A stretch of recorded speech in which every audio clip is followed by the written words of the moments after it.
Chers étudiants, chers auditeurs, bonjour. Merci de nous rejoindre pour commencer avec nous le Triduum pascal, qui est le cœur de notre année liturgique. Nous allons vivre ensemble un jeudi saint pas comme les autres, mais certainement pas moins intense.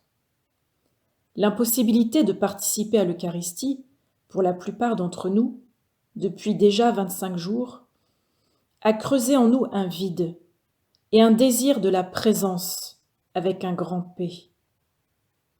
En cette fête où nous commémorons l'institution de l'Eucharistie, nous ferons probablement une profonde communion de désir avec Jésus et avec nos frères. Au nom du Père et du Fils et du Saint-Esprit. Amen. Vous serez vraiment grand dans la mesure où vous êtes petit.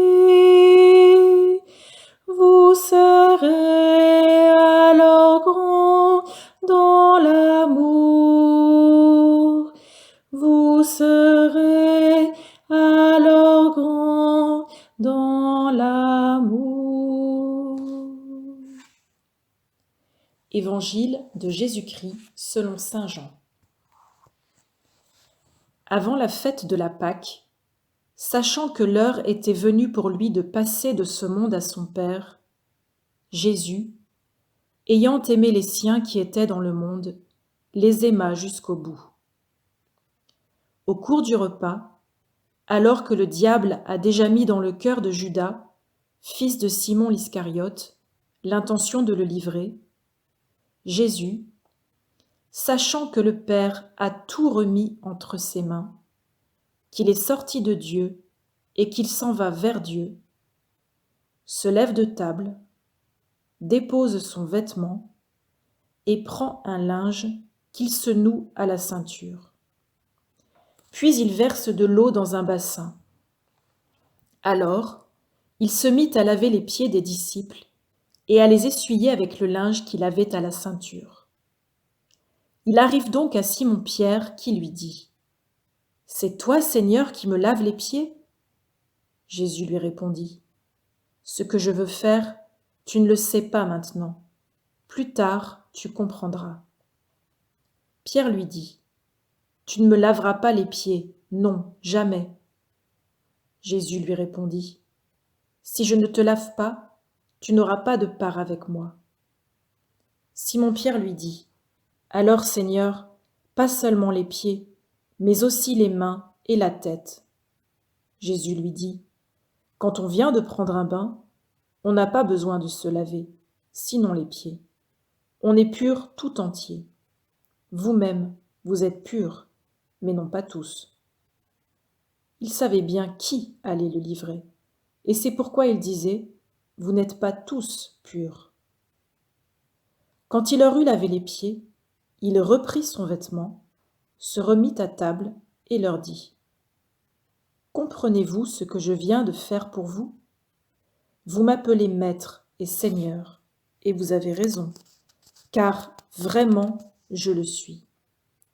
Si donc moi, le Seigneur et le Maître, je vous ai lavé les pieds, vous aussi, vous devez vous laver les pieds les uns aux autres. C'est un exemple que je vous ai donné, afin que vous fassiez vous aussi, comme j'ai fait pour vous. » Acclamons la parole de Dieu. Louange à toi, Seigneur Jésus. Nous sommes ici au début du chapitre 13 de saint Jean. L'heure est venue pour Jésus, où il va être glorifié. Il va passer de ce monde à son Père, dit saint Jean. C'est une heure très grave. Jean introduit le geste du lavement des pieds par un prologue très solennel. Cela nous prépare à lire ce geste comme un geste symbolique de l'amour poussé jusqu'à la mort. Puis il y a comme un ralenti. Jean détaille chaque geste. Jésus se lève de table, dépose son vêtement et prend un linge qu'il se noue à la ceinture. Puis il verse de l'eau dans un bassin et se met à laver les pieds des disciples et à les essuyer avec le linge. Tous les détails sont importants. Jésus dépose son vêtement, par exemple.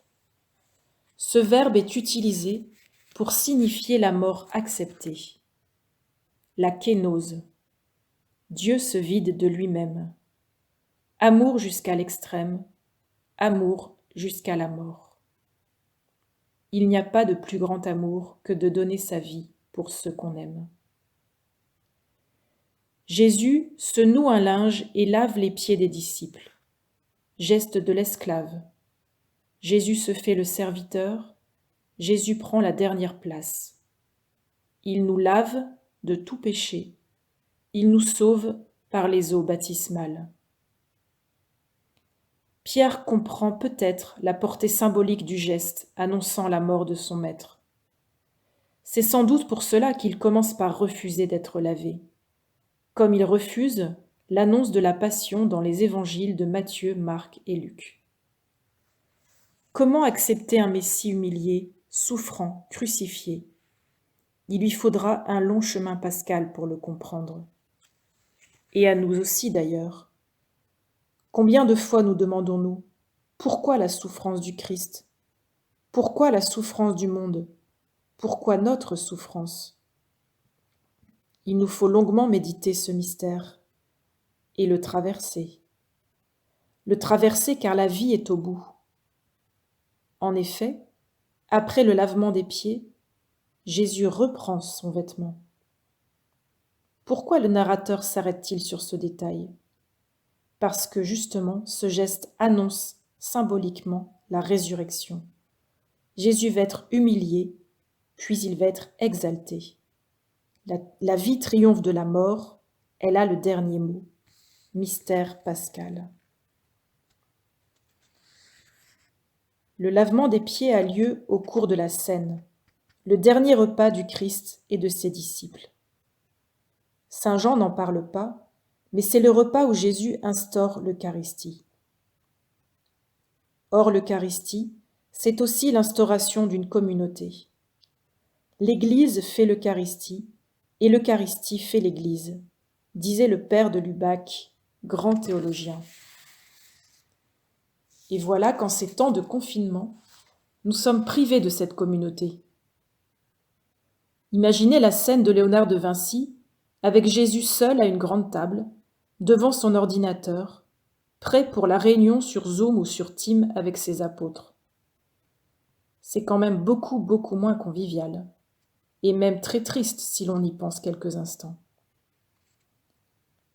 Nous faisons ainsi l'expérience, en creux, que nous avons besoin de nos frères pour faire Église, cette Église qui est le corps du Christ. Devenons ce que nous recevons, devenons le corps du Christ, disait saint Augustin à propos de l'Eucharistie.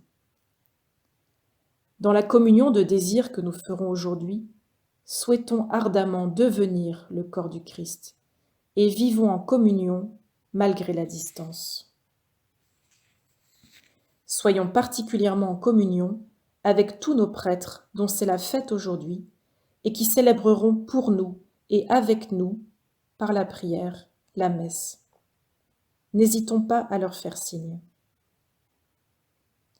Je termine cette méditation par ces paroles d'un chant bien connu. Tu es là, présent, livré pour nous. Toi, le tout-petit, le serviteur. Toi, le tout-puissant, humblement tu t'abaisses, tu fais ta demeure en nous, Seigneur.